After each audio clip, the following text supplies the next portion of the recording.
एक सुनहरी दोपहर थी। छोटी एलिस अपनी बड़ी बहन के साथ नदी किनारे बैठी थी। बहन एक किताब पढ़ रही थी, पर उसमें ना तो चित्र थे और ना ही संवाद। एलिस को वो किताब बड़ी नीरस लग रही थी और वो ऊबने लगी।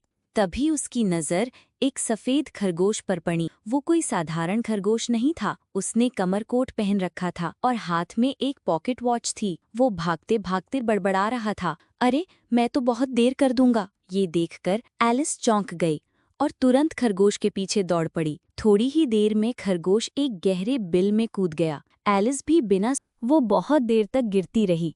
गिरते समय उसे चारों ओर अजीब चीजें दिखाई दी, कबर्ड, किताबों की अलमारियां और दीवारों पर टंगी विचित्र तस्वीरें। आखिरकार वो धीरे से जमीन पर आ गिरी। अब वो एक लंबे गलियारे में थी जहां चारों ओर दरवाजे थे। तभी उसकी नजर एक कांच की मेज पर रखी छोटी सी सुनहरी चाबी पर पड़ी। उसने देखा कि वो चाबी एक छोटे दरवाजे को खोलती है।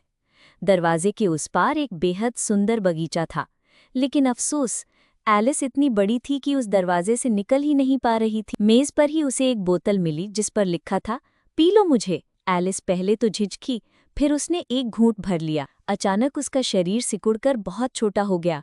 अब वो आसानी से दरवाजे से निकल सकती थी, मगर तभी उसे याद आया कि चाबी तो मेज पर ही छूट गई है और अब वो उसकी तभी एलिस ने मेज के नीचे एक डिब्बा देखा जिसमें एक केक रखा था। उस पर लिखा था, खा लो मुझे। एलिस ने ज्यों ही एक टुकड़ा खाया, वो इतनी बड़ी हो गई कि पूरा कमरा भर गया।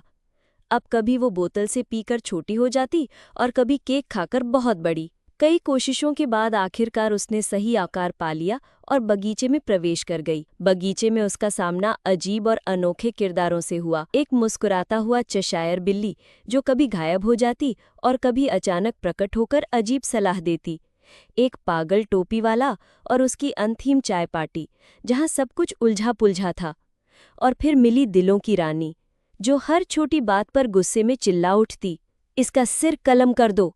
एलिस ने उसके साथ एक अजीब सा क्रोके खेला जहां बल्ले की जगह जिंदा फ्लेमिंगो और गेंद की जगह कांटेदार जीव यानी हेजहॉग थे। अंत में एक अदालत का दृश्य आया जहां एलिस पर झूठे आरोप लगाए गए, लेकिन एलिस ने साहस के साथ सबका सामना किया। तभी चारों ओर की विचित्र दुनिया धुंधली होने लगी और एलिस को लगा जैसे वो किसी खिंचाव से वास्तविकता में लौट रही हो। अचानक उसने आंखें खोली और पाया कि वो फिर से नदी किनारे घास पर लेटी है। उसे समझ आया कि वंडरलैंड की ये अजीबोगरीब यात्रा वास्तव में एक स्वप्निल कल्पना मात्र थी।